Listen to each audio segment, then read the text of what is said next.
December 2025, Doha. World Rapid and Blitz is about to begin. The only FIDE tournament that still brings Magnus Carlsen back. Before the first move, we rewind 12 months. New York, December 2024. Magnus arrives in jeans. The arbiter asks him to leave. The clip spreads faster than any game. At first it looks like a dress code incident. Over the year, it grows into something larger. A question about rules and who sets them.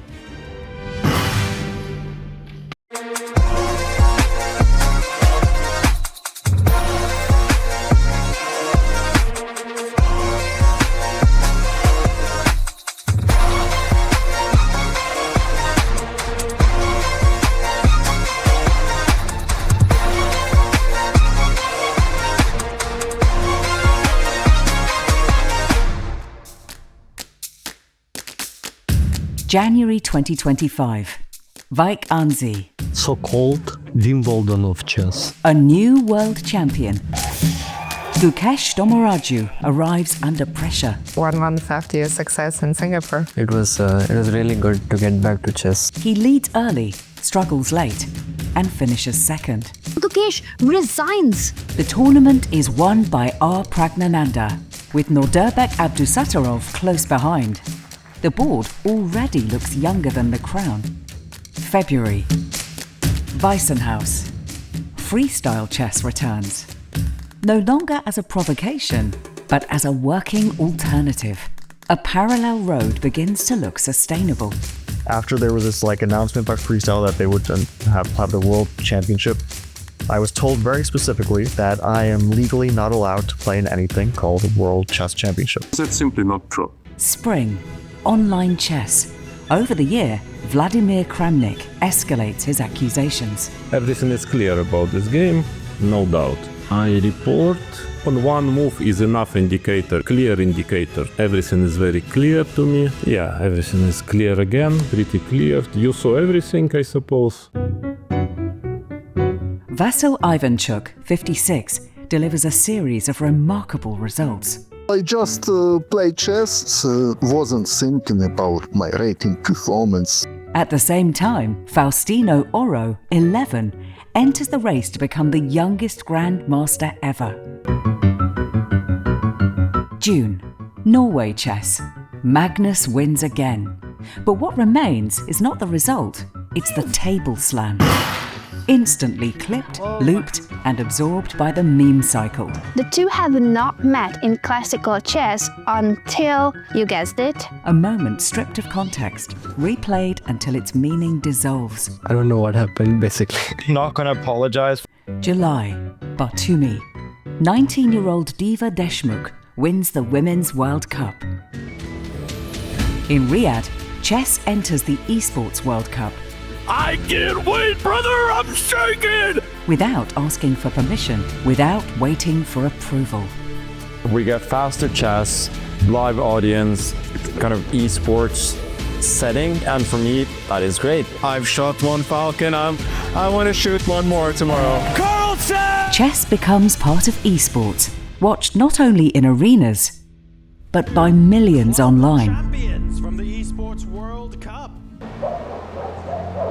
September, Samarkand. The Grand Swiss clarifies the road to the candidates. Gukesh, number 6 in the world, meets Divya, ranked 761. 6 hours later, after 103 moves, neither breaks. It ends in a draw.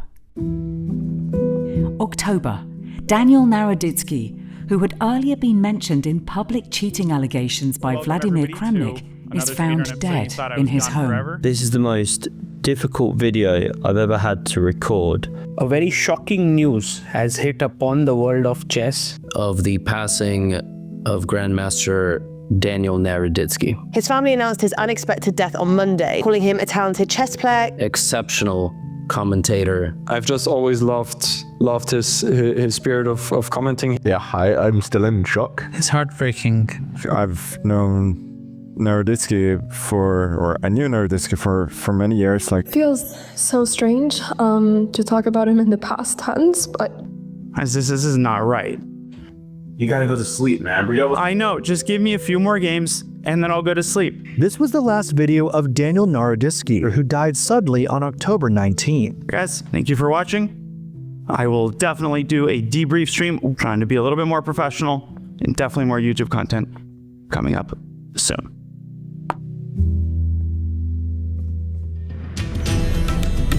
November, Goa. For a month, 2700s and 2600s are placed in the same tank. Hello, I'm Dr. Sundarov. I'm a World Cup winner. No separation, no safety nets. By the end, none of the favourites remain. After Samarkand and Goa, the picture is complete. The candidates' lineup for 2026 is finally locked in. December again, Doha. World Rapid and Blitz begins. Magnus is back on a FIDE stage. Does this mean the conflict is over? Was something settled behind closed doors? Or is this return just the opening move toward total chess?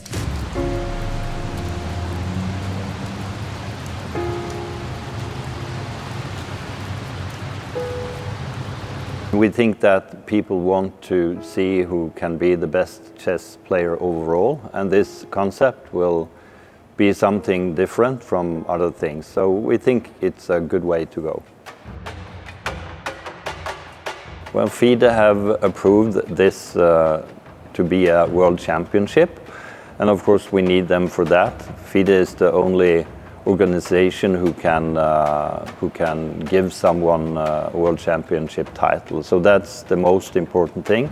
And also they are a part of building the rules and regulations for everything. We felt that it was necessary to do a new concept with the classical time control. So that's the reason, and we think this will be very exciting to follow. So hopefully it will be very nice for the players and for the audience, and the people who are critical will see that this is something which belongs to the future. Well, this is a tour, and of course then we need some tournaments, and we think that 4 tournaments a year is good for the players, and also we need to have space in the calendar, so that's important. And for media partners, it's important to have more than 1 or 2 tournaments.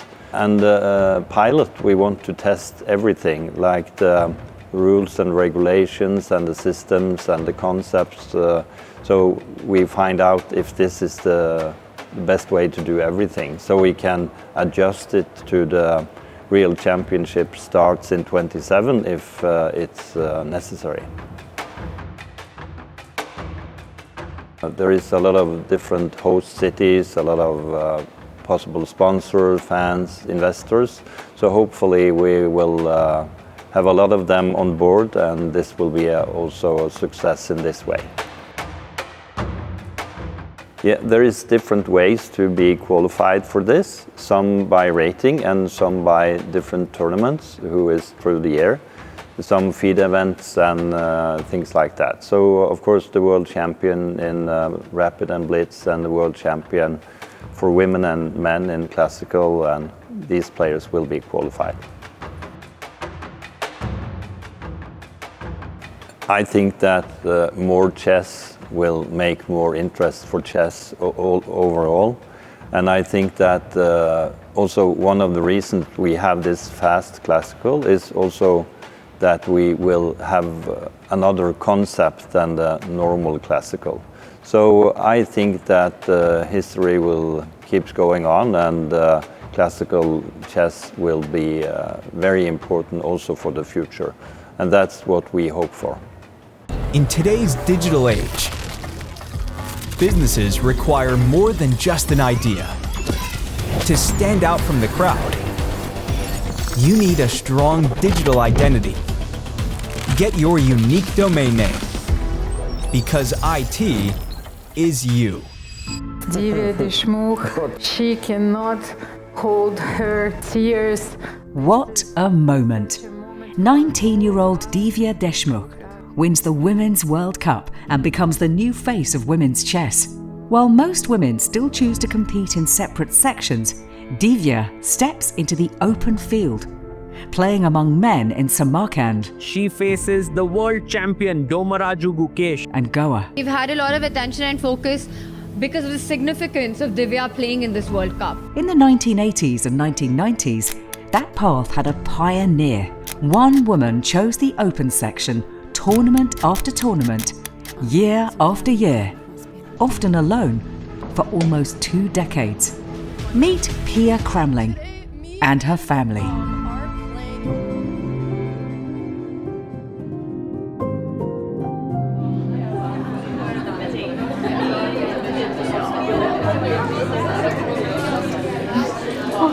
So, hey, I'm Pia Cramling. I've been playing chess for a very, very long time. It's more than 50 years now. And I'm very happy to see all your women here, all the ladies here, young and in all ages. And it has been a dream to me that there are more women in the chess world, more women playing, but in all, chess is not only about playing, that we are much more. My brother Don has been my role model and the reason why I started with chess a long time ago. Her brother was a multi-time Swedish chess champion and one of the most promising players of his generation. But Pia went much further. At the age of 15, she was already playing for Sweden's national team at the Chess Olympics, the youngest ever player in the event.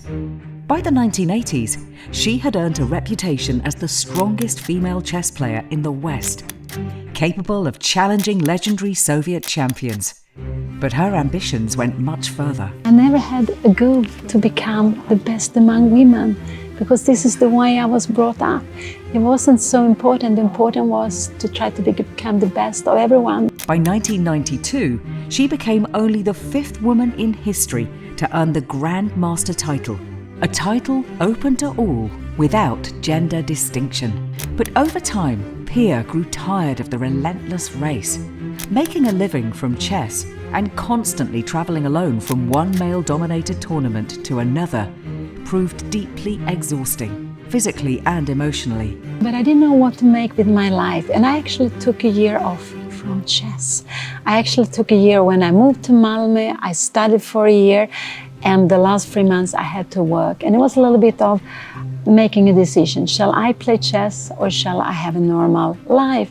I made programming, with computer. It was absolutely not my thing. And then she met Juan. And then I met a very nice, positive Spanish man, Juan. He was Pia's equal, a grandmaster in his own right, 5-time Spanish champion, winner of international events and Olympiad medalist. Playing chess in Sweden, it is almost impossible because we didn't have so many international tournaments. Here the prizes are very small, life living is very big. But going with Juan to Spain, where you had lots of tournaments and where the conditions, the prices was much higher, life was much cheaper. Together, they formed a family where chess was not an obstacle. It was a shared world where both could flourish. Family did not interrupt the game. It gave it new meaning. 2002, our daughter was born, and first time in life, chess is not the most important to me. Anna's birth softened Pia's competitive edge. And here we are playing for team in Emstetten in Germany. And you don't really see who is behind, but he's a quite known player. He's Anish Giri, and Anna is playing with him. I think so. Yeah, this is the first time I played Super G. I'm over the board, I think. Maybe when you were 6 we played, but I'm not sure. Today, Anna Cramling has built her own kind of chess empire. With millions of followers online, she brings the game to a new generation. After the pandemic in 2021, I think, she decided to be a streamer. Before Anna is the son of Beyon and Pia, and now we are the fathers of Anna. This is the big difference. And chess is actually about finding your own happiness. For me, it has been with competing. She has found her way. The roles shifted, and with them, the definition of success. The only one in Pia's family who didn't play chess was her mother, and she was the one who taught her the most important lesson of all. My mother was not a chess player. She didn't know how to play. And when I was sick, and she came there with flowers. And I think my mother actually meant very much to me in the chess because there was no pressure at all from her. She didn't care really much about how they go. She asked me how it go, and I said maybe I won, maybe I lost, and then we spoke about something else. And that was quite nice because I was very much competitive and I felt very much stressed, but from my mother there was nothing like that.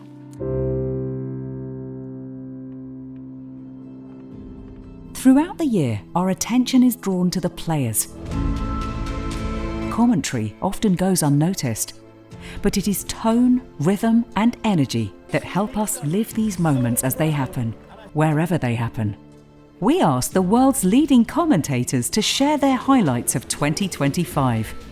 You know, I've loved doing every single event that I've had. We've had Freestyle Tour this year, which has been amazing to see how it's gone on. This is the matchup the fans want. They want to get the entertainment on. The Esports World Cup for me has been a massive highlight. This match has us all at the edge of our seats. It's been awesome. It's been exciting. The stakes go higher. The pressure goes higher.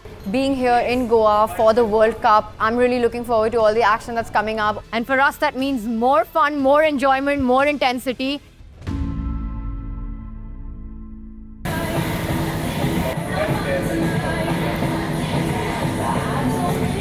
Highlights.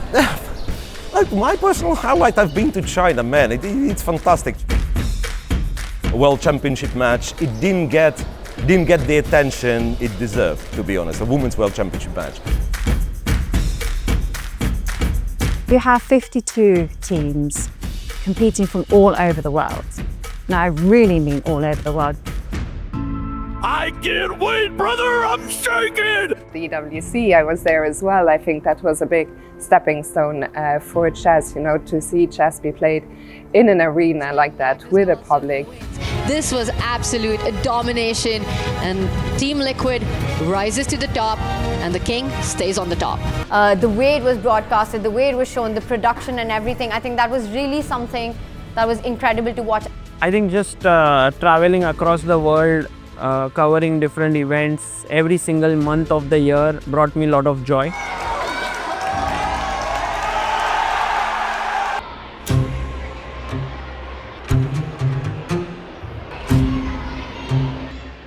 Chess, of course, is a big topic in chess. As a women chess player myself, I've known it all my life. So, I mean, we're here in beautiful Budapest where Judith is holding her festival, and she was, of course, a trailblazer when it comes to women in chess. Sadly, no one has ever reached her level, but I hope that will happen someday. It was a long game, yeah, 6+ I think. The hardest thing is when you have one game and then one guy decided to think for half an hour. And this is like to fill this type of gap. The hardest part of the day is when the commentary is, for me, around about the 5th or 6th hour, because it's pretty intense. I don't think people realize how intense it is. You're getting very little breaks, and you are just having to constantly come up with things to say. And sometimes the mind can have a mini meltdown. Well, we will take a short break, and when we return... I think we have to speed up chess plays. I mean, it's absolutely ridiculous that we have, I don't know, 7-8 hours games, that we have tournaments running for 2 weeks, 3 weeks. People's attention span is like shrunk to 30 seconds YouTube videos, right? Won't last for long. We change or we disappear. That's... Maybe one thing that really was a sad moment for chess in general this year was the passing away of Daniel Naroditsky. Welcome everybody to another speedrun episode. You thought I was gone forever, but little do you know, I'm back better than ever. Obviously, he was bullied, and I don't want to go in detail. I mean, it's out there, like everybody knows, and this is not right. And well, for 2026, hope that the chess world tries to grow together, like everyone tries to bring in love for each other rather than fight each other. So we have to understand that we are all dependent on each other. Nothing can be done alone. And so just I think being more kind and loving to each other would be wonderful in 2026. And now, let's fast forward and see what awaits us in 2026. The new chess year begins where tradition demands, in the windy Dutch resort of Wijk aan Zee. But in 2026, the Tata Steel tournament will feature its youngest lineup ever. No veterans, no favourites, just Gukesh facing those who may soon challenge him for the crown. A full showcase of the new generation that captivated us last season. And from this cold Dutch coast, several of them will fly straight to sunny Cyprus, where they'll fight in the candidates for a single ticket to the World Championship.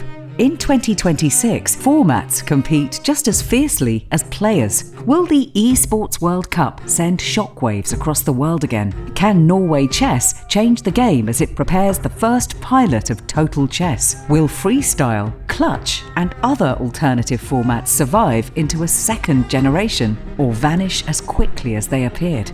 In autumn, the focus shifts to the Olympiad, chess on a national scale. Can India's rise continue? Will Uzbekistan's momentum carry them further? How will China respond? The Olympiad will show where the balance of power in chess now lies. And then comes the match, the key battle of the year. Can Gukesh hold on to the crown? Or will 2026 see him dethroned, giving us a new world champion? This is 2026. Young players, unpredictable results, experimental formats. A year where nothing is guaranteed.